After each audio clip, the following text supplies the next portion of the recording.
So those hydroxychlorides, in terms cost, is cost a little more than sulfate or oxide, but it's still very economical way compared to the organic trace minerals with higher bioavailability and better absorption.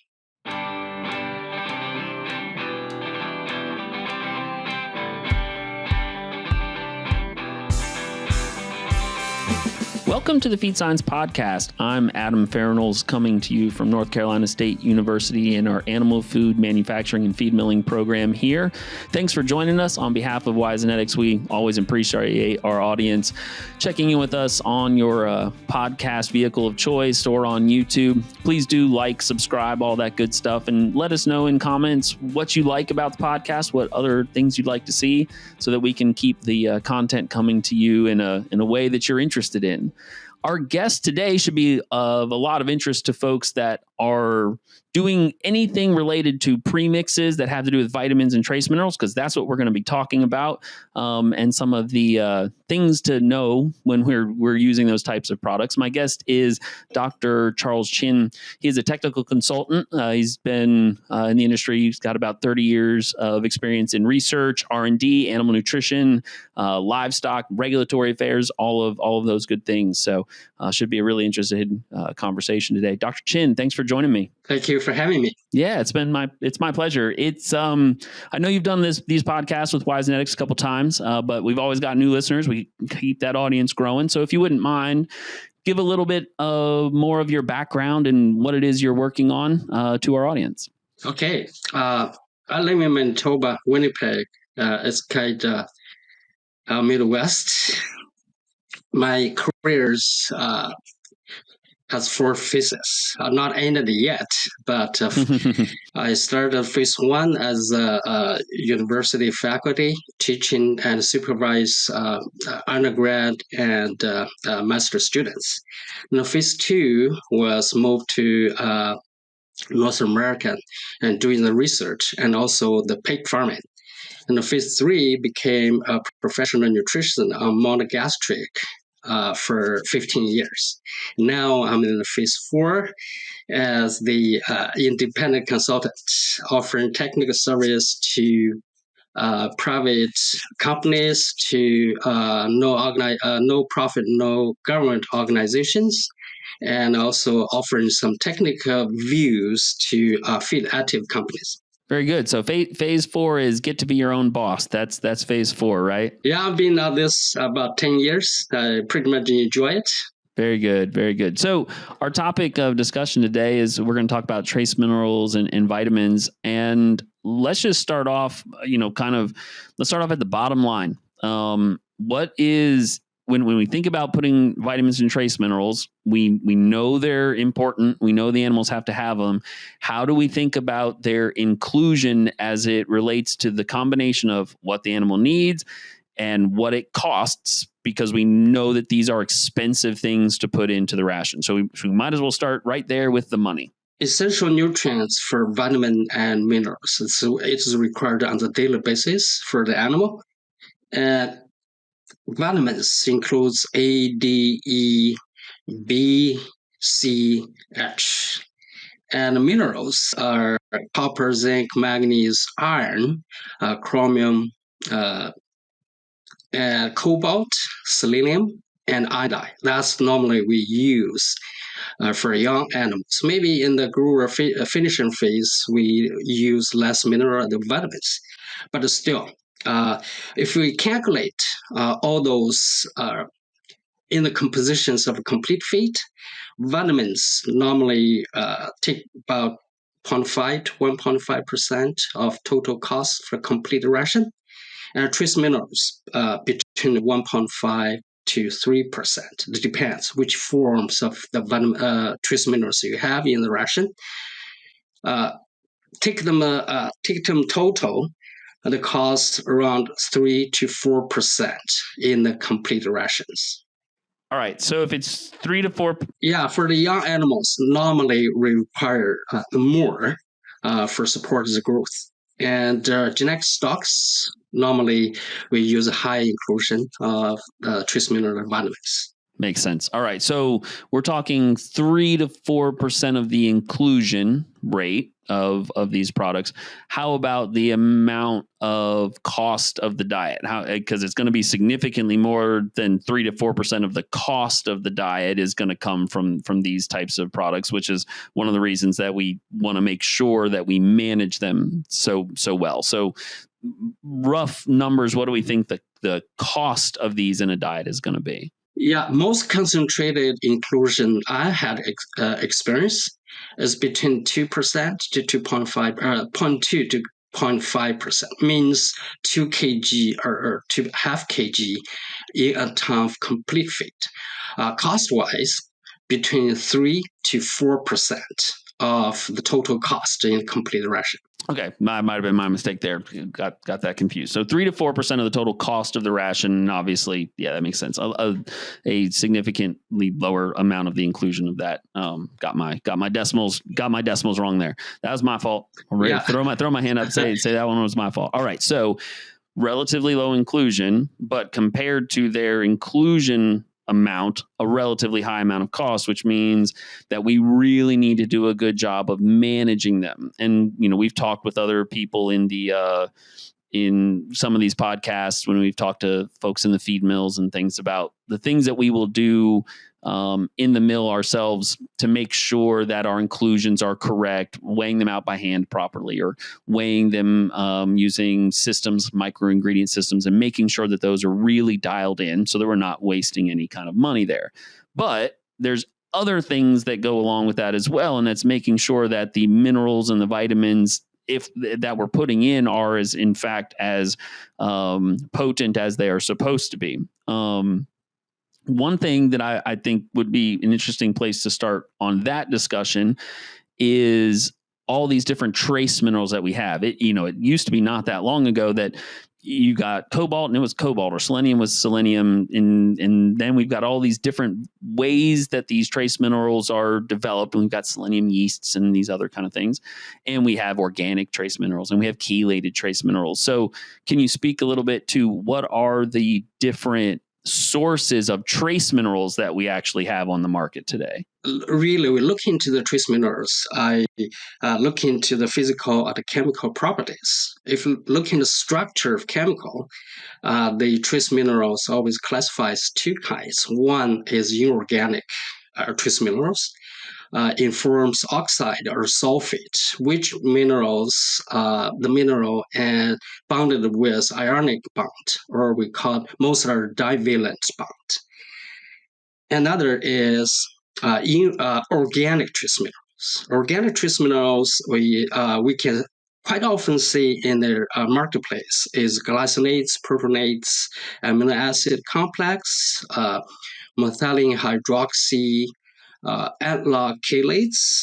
And recently, we saw polysaccharide chelates as well, but not very popular at the moment.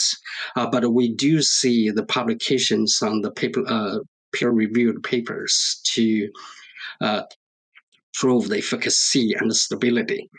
For the organic trace minerals, those minerals is covalent bond with amino acids with the right ratio, sometimes 1/1, sometimes 2/1, means two amino acids bonded with one trace minerals.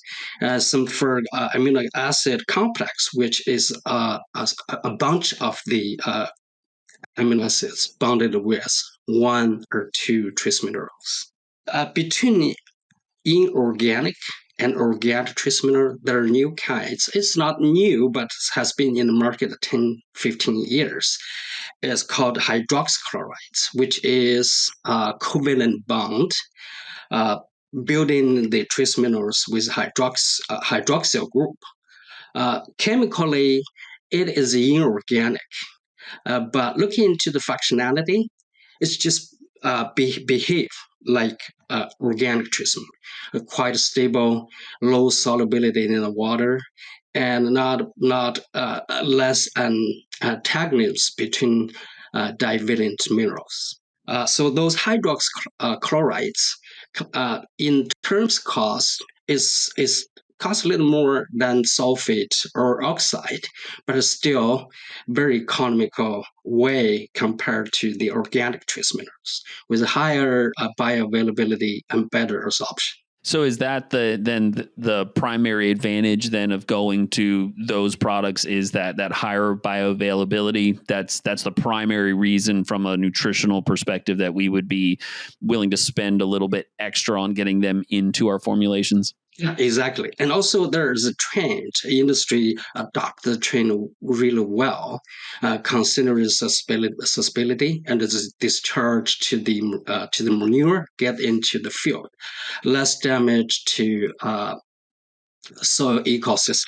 Okay, so we're spending a little bit more, but we're checking off some boxes on better animal performance, which at the end of the day, perhaps on a looking at the amount we're spending on our feed ingredients versus the performance may actually be more beneficial. Obviously, otherwise we probably wouldn't be doing it. But we also have a sustainability. Checkbox there as well that we can say we're also making sure that anything that does pass through the animal, we're not likely to see that getting into the water supply and into the fertilizing and all that other kind of stuff and on the groundwater in the fields and that sort of thing. Yeah, exactly. And also recently I saw some data for life cycle assessment for those trace minerals. Apparently, giving the data, you can mirror how the impact to the environment. For example, CO2 equivalent per kg of the product you consume when you manufacture this kind of products. I believe in the future, like feed formulations, every ton of complete feed, we're looking to the CO2 equivalents as well. Just like you buy airplane tickets, you can see every passage, how much CO2 produced by this plane, by this travel or by this trip. Yeah, absolutely. I mean, I think that's going to be, I think we'll see that at the consumers will be interested in that kind of information, and therefore it'll come up the chain to the people that are producing the feed, selling the ingredients. All of that will be looking at, okay, when someone potentially goes and buys this meat, milk, or egg product, one of the things they'll want to know is what it's doing as far as an impact on the environment, and therefore having some idea of all these life cycle assessments of all these different ingredients that we've got going in will become necessary. And so it's, our choice of minerals is one of those things that could play a role. Exactly. Got it. Yeah, that's our role as well. Yeah. For sure. Again, my guest today is Dr. Charles Chin. He's a consultant in the feed industry, and we're talking about trace minerals and vitamins. So one thing that those of us that are making feed know very, very well, and sometimes it can almost be frustrating because of the amount of ingredients we're expecting to try to handle inside the mill, is that more often than not, at least in commercial feed production versus maybe some on-farm where we're trying to deal with a single product, but in commercial feed production, I most often have a trace mineral premix and I have a vitamin premix. And the reason for that has some to do with how they're manufactured, but it also has to do with these interactions that occur, right? Especially when they're stored together. Could you speak a little bit as to like what goes on when we have these trace minerals and especially the fat soluble vitamins and they're together? What's actually potentially going to happen with those products when they're mixed? All right. So those interactions between trace minerals and fat-soluble vitamins like A, D, E, and K primarily involves oxidation reduction reactions and competitive absorption and mineral-induced degradations. There are two ways to cause this damage. First way is peroxidant minerals. That's direct oxidation of fat-soluble vitamins. For example, divalent copper, zinc, or irons undergo Fitton and Haber-Weiss reactions. Those reactions generating reactive oxygen species, we call the ROS, like hydroxyl radicals. Those are free radicals. They are able to attack fat-soluble vitamins, particularly vitamin A, D, and E, that leading to their oxidative degradations. The second way is indirect effects, like zinc, where copper displacement and oxidant protections, because zinc always compete with copper in testile observations. Meantime, excess zinc has caused copper deficiency, which lead to the reduced solar placements and increased octave stress. For itself, zinc also have the role to play as the antioxidant. If deficiency in zinc or the zinc functionality is impaired, is going to reduce the SOD activity. SOD, we know, is help to protect fat-soluble vitamins. If the reduced SOD activity, vitamin protection for fat-soluble vitamins is going to be reduced as well. So that's kind of the interaction between trace mineral and vitamins. Normally, we speaking about zinc, copper, iron, and manganese. We have some data to show how severe those damage with different trace minerals, sulfate, hydroxychloride, glycinates, and MHAs.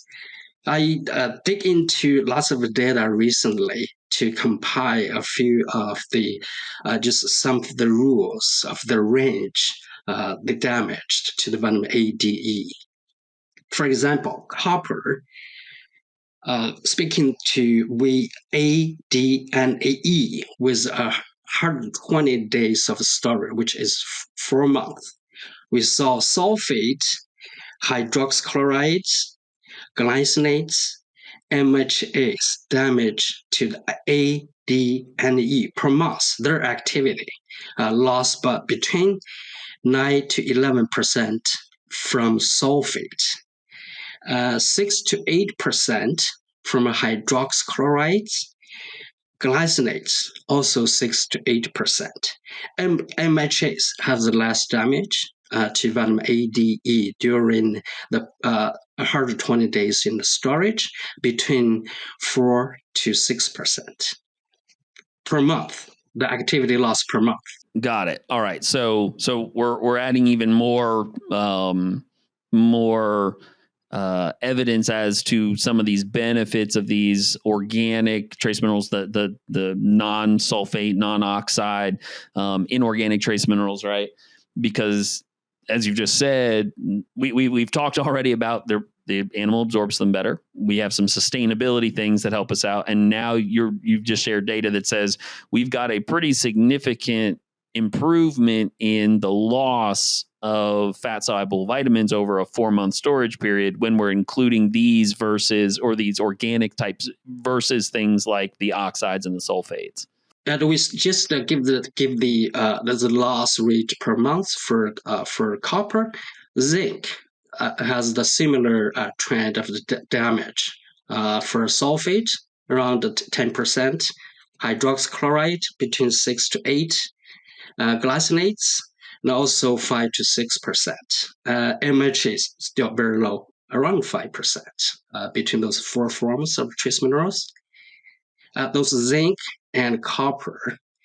Among the vitamin A, D, E, and K, it seems divalent trace minerals from sulfate has the most damage. MHA has less damage. But vitamin A and D lost the most. E seems better, has a better stability than A and D. Okay. It seems iron and manganese not very sensitive to those fat-soluble vitamins. They still lost, but not that much like zinc and copper. Okay, so we know we're doing better if we use some of those alternative, newer to the market, newer being relative. Obviously, some of them have been around a while now. Vitamin sources when we are mixing them, and I guess one question I have in the example you're talking about, you're talking about in a situation where they're both present together in a premix, right? We're not talking about in finished or complete feed. We're talking about when they're combined in a premix directly, correct? Yeah. Okay. But even then, while it's significantly better, we are still having some amount of loss, which should give everybody the idea that when you combine these products into a premix together, there will be some amount of loss. And so you need to consider that when doing things like formulation and planning, purchasing and storage and all of that sort of thing, because if you try to buy if you try to buy a premix that's got both vitamins and trace minerals in it, if the vitamin sources, or I'm sorry, if the trace mineral sources are one of these organic types, it's going to be better. But still, if you try to store it for 6 months, there's going to be a potential significant loss of vitamin activity there. I know in some cases, because especially in maybe smaller facilities or again on farm, we like to buy premixes that have even more things in them. Maybe I'm buying like a type B type premix or base mix that's got vitamins, trace minerals, medications, enzymes, probiotics, all this other stuff in there. Do these other products, especially maybe the enzymes, the probiotics, the prebiotics, do they have reactions with trace minerals as well? Exactly. Yes. Absolutely. For enzymes, that's that's the most cost, I think, in the total rations. We have some data to explain how much we lost for the enzyme activities. Theoretically, interferes between enzyme and trace minerals have three ways. First way, the trace mineral oxidate the enzyme activity site. For example, divalent coppers and zinc precipitate in photon-Haber Weiss reactions, generating hydroxyl radicals that uh, cause the degradation of the enzyme activity. And then zinc is less redox active, but it can directly promote oxidation if displaced copper for protective melanoproteins, for example, called ceruloplasmin. And the second way is those trace minerals compete a binding site for a catalyzed substrate. For example, phytase enzyme requires some free amino acid residues for phosphate hydrolysis. Copper and zinc, they are able to chelate those residues, so they are blocking the substrate access to those enzymes. Protease is another way. They also depends some of amino acid residues like serine, histidine, and metal cofactors. So zinc compete with those native metal cofactors, reduce the enzyme activity. The third way is disrupt the enzyme folding and stability. Enzyme needed to be configured to figure out the right configuration to attach with substrate and binding the exactly site.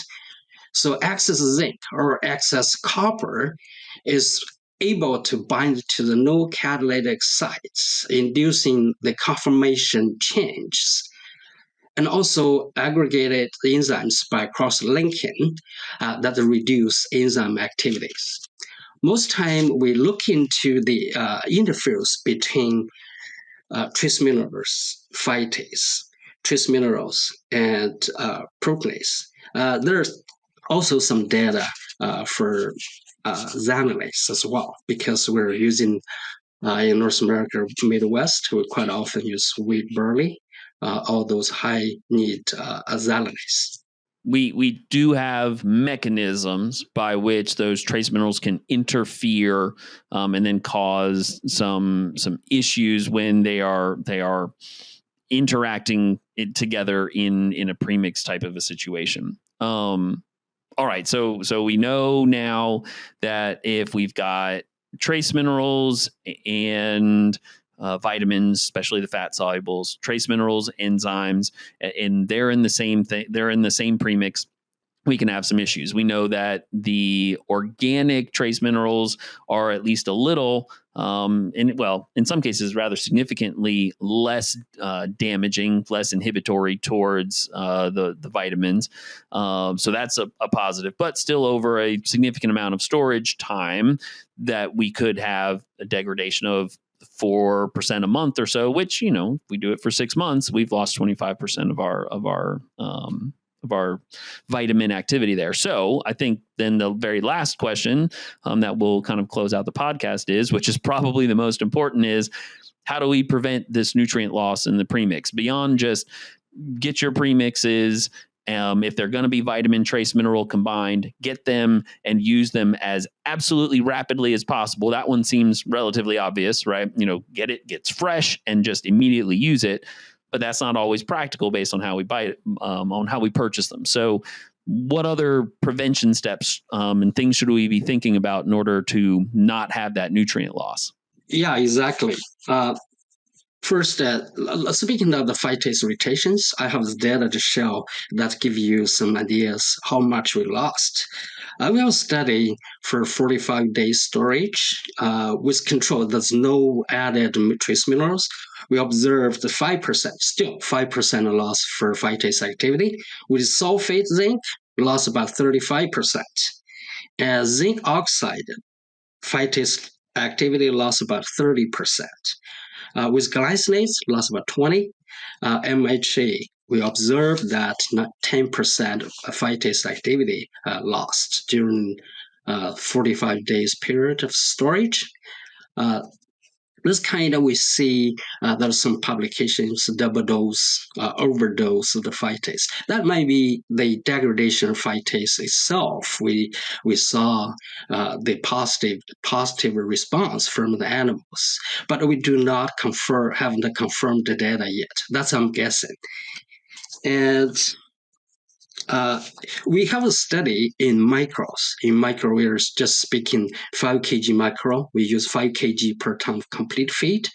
With inorganic trace minerals, in 90 days of storage,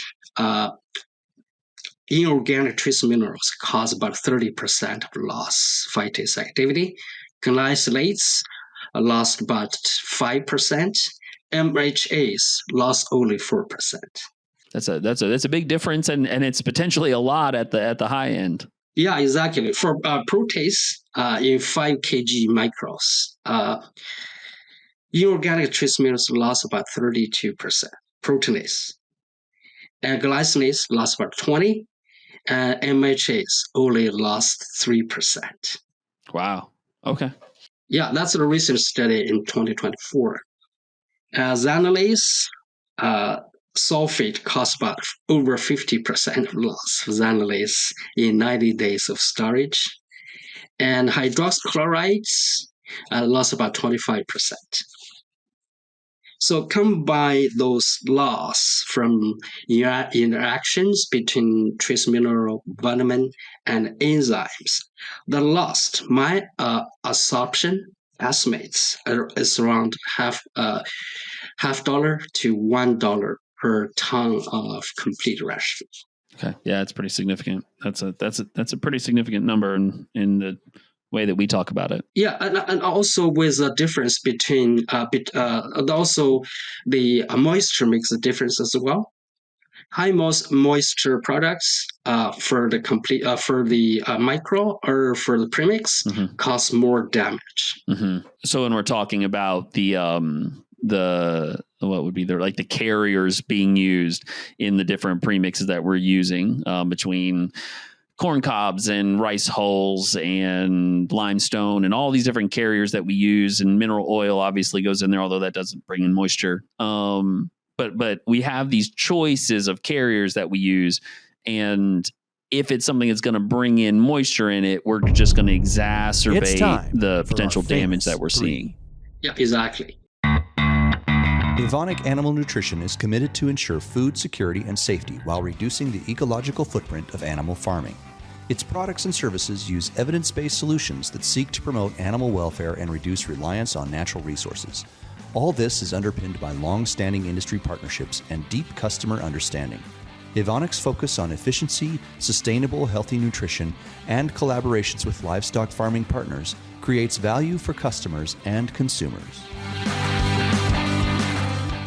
So it sounds like, from the standpoint of wanting to make sure that we don't have these interactions that degrade our fat-soluble vitamins, that don't potentially harm our enzymes, the options would include things like, first of all, not mixing them at all. Having separate premixes is a good place to start whenever possible. So that would kind of solve a lot of it. We'll still get some degradation over time, but Yeah, I have some tips to answer your question to prevent interaction between vitamins and trace minerals. First, we separate trace mineral and vitamins until we mix in the complete ration. The second is shorten the storage period durations. Keep as less than a month. That might be ideal. The third is keep the micro or premix dry as possible. And the fourth is balance out zinc and copper ratio. We didn't think of that much before as a nutritionist because excess zinc cause deficit of the copper and speed up the oxidative stress, which cause more damage or jeopardize to fat-soluble vitamins and enzymes. And lastly, not least, is make smart choice for trace minerals. Put on the sustainability as a perspective, and considering bioavailability and absorption, discharge, and excretions as well. So we use the less for the more. That all makes really good sense. I just real quick, I've loved those 5. I've sat here and I've written them down. We're gonna keep those in mind when we chat with people about this kind of stuff. I do want to go just real quick back on the number 4. So you're going to balance the copper and the zinc in order to reduce that oxidative stress and get it to the appropriate ratio. Does that mean the potential of, for the sake of the animal, potentially being willing to have a standalone zinc or a standalone copper source to go along with your premixes so that you can get the right balance nutritionally for the animal? Or can you usually do both within the premix, get the right balance for reducing the oxidative stress in the premix and not losing the vitamins, the enzymes, et cetera, and still meet the animal? Or do we probably need a standalone source of copper or zinc to fine tune the nutrition? Normally, we're industry practice is we mix them together when we have the micro or the premix. But on farm levels, I saw there you have different source of the copper or the zinc for either using the growth promote or combat with the bacteria challenge. Yep. Very good. This is really interesting stuff. I think, and as we talked a little bit offline before we were starting, I think this is a really interesting topic for, the folks in the feed mills to understand, hey, why do we have all these separate kind of premixes? Sometimes it's because that way we don't have things degrading as they sit in storage. It's obviously important for the nutritionists to understand so that they are making, as you said, the best possible choices on selection of premixes and how they're designing their premixes or requesting them to be made. And it's also really important from the standpoint of the producers to understand why maybe the nutritionist has made a particular decision, and that it might have to do with long-term viability of the ordering chain and how long we can store these premixes and what's happening with sustainability. This is something that could impact everybody across that animal food production environment. Is understanding why we're making these decisions can really help us understand why maybe somebody else is doing something that logistically we feel isn't efficient, but at the end of the day, it actually is. And I think this plays a lot into that. Yeah. So we have to take the holistic approach to start from sourcing the right form of trace mineral vitamins and well manage the inventory through the process and logistic until the feed is made, is eaten by the animals at the right time, the right amount. Holistic's the perfect word. That's the goal, and I'm glad that's the word you used. I think that's really important for everybody to understand.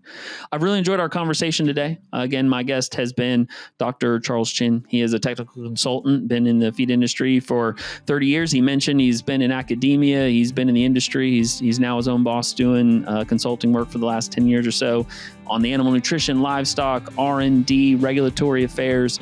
Working there in Manitoba, Canada. Charles, we really appreciate your time today. I've enjoyed the conversation. Me too. Thank you so much for having me. Yeah, you bet. My pleasure. Again, I'm Adam Fairnolds, North Carolina State University, and on behalf of WiseNetics, thanks for listening, thanks for watching, and we will talk to you the next time.